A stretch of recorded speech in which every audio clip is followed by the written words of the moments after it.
I've talked about deregulation and how it's a red herring when it comes to the financial crisis, but there are two particular things that get thrown at you when you try to say that. And I'm talking about the more informed people on the left. The others are just have some vague sense that there's some regulation that might have saved us and if we hadn't repealed it. So let's start off with this Gramm-Leach-Biley Act and the partial repeal of Glass-Steagall. Tell us what Glass-Steagall was and what it was intended to do, and then let's talk about whether and to what extent it was actually repealed. Glass-Steagall had two provisions. One said that a bank could not engage in underwriting or dealing in securities. That we're talking here about a commercial bank, an insured bank, could not underwrite or deal in securities. The other part of Glass-Steagall said a bank could not be affiliated with a company that engages in underwriting or dealing in securities. In 1999, the Gramm-Leach-Biley Act repealed the second provision. That is, banks could then be affiliated with firms that engage in underwriting and dealing in securities, but the first part of Glass-Steagall is still applicable to banks. They cannot underwrite and deal in securities. All right. Now, let's dumb this down a bit. I don't mean my audience is dumb, but this is not a layman's discussion, really, so I want to make sure that everybody's following along. What does it mean to deal in securities? What it means is that you buy a portfolio of securities and you hold them for the purpose of selling them or thinking about it as a dealer in any product, let's say an iPhone. And if you're selling iPhones, you also buy iPhones for resale. That is dealing in securities. Okay. So in other words, if a bank is sitting on a mortgage-backed security, but it's just holding it, that's not dealing in it. Right. If a bank is buying mortgage-backed securities, for the most part, they are buying those for investment, to hold them. And that's, in fact, what they did. But at times, banks can also decide, just like any dealer in any product, let's say Exxon dealing in oil, they can decide that they no longer want to hold the product for investment, and they sell it. That's also permitted. So banks can buy and sell securities, mortgage-backed securities, or other kinds of securities, debt securities of various other kinds, not equity securities, but debt securities. They can sell those securities at any time if they decide that they no longer want to hold them because the investment is not good. The whole Glass-Steagall issue is completely irrelevant to what happened in the financial crisis. And people have to really understand what happened in the financial crisis to understand why it is true. And that is, everybody who got into trouble because they bought and held mortgage-backed securities or mortgages themselves.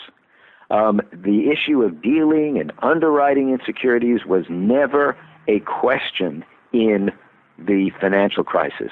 AIG got into trouble by actually they insured mortgage-backed securities rather than actually holding them. Bear Stearns, Lehman Brothers, Goldman to some extent, all got into trouble because they invested in, held, in other words, mortgage-backed securities or mortgages.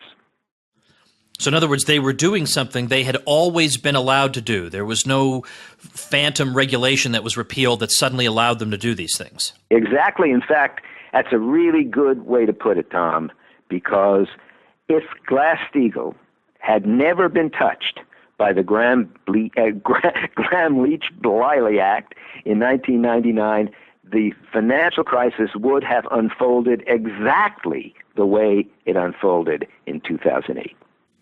All right, so it all basically comes down to trying to figure out what the fundamental cause of the crisis was. And the cause of the crisis is quite mundane. It's that you have banks that extended mortgages that should not have been extended. That is really – and that's something that banks always had the power to do. They always had the power to make lousy mortgages. Yes. Now, we're talking about Glass-Steagall, but if you want to know and I'm saying to you that Glass-Steagall had nothing to do with the financial crisis, and no restoration of Glass-Steagall would have prevented the financial crisis. So let's leave that aside, because in fact there was a cause for the financial crisis that no one is talking about, and especially people on the left are not talking about, because it was government housing policy that caused the financial crisis. And in fact, I would argue that the whole Glass-Steagall idea was raised as kind of a smokescreen to prevent people from talking about the real problem, which was what the government did in housing policy.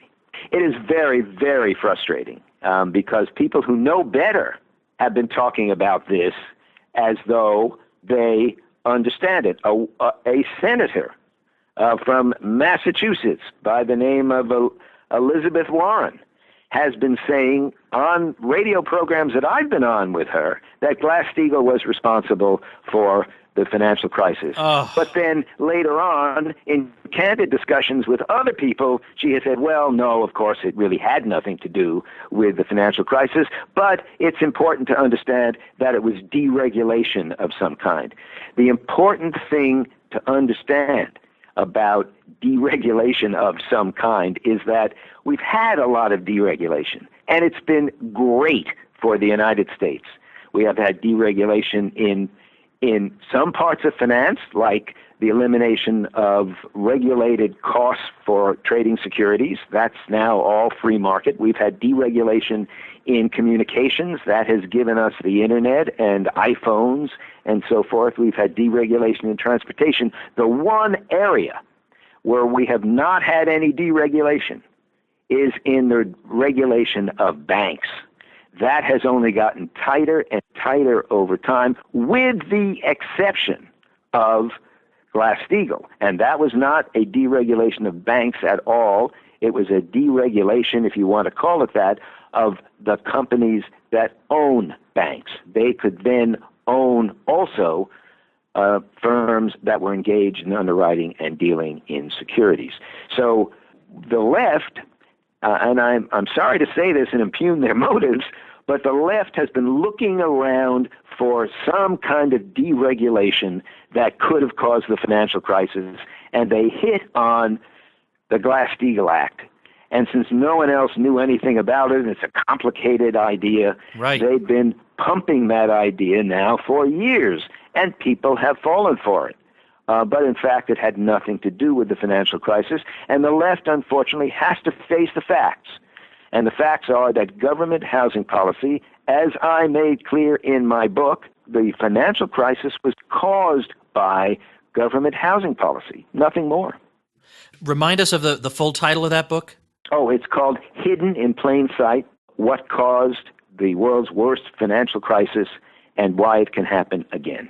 You know what's funny about the whole boogeyman story of Glass-Steagall is that the same people who push that also tell us that in Canada they weathered the financial crisis better than we did here. Yet Canada had no Glass-Steagall in the first place, so they're contradicting themselves. Yeah, of course they are, and you can't really compare Canada's banking system to our own banking system. Canadian banks have different powers, and in fact, Canada did not have the government policies that created the very poor quality mortgages that suffused our financial system in the United States.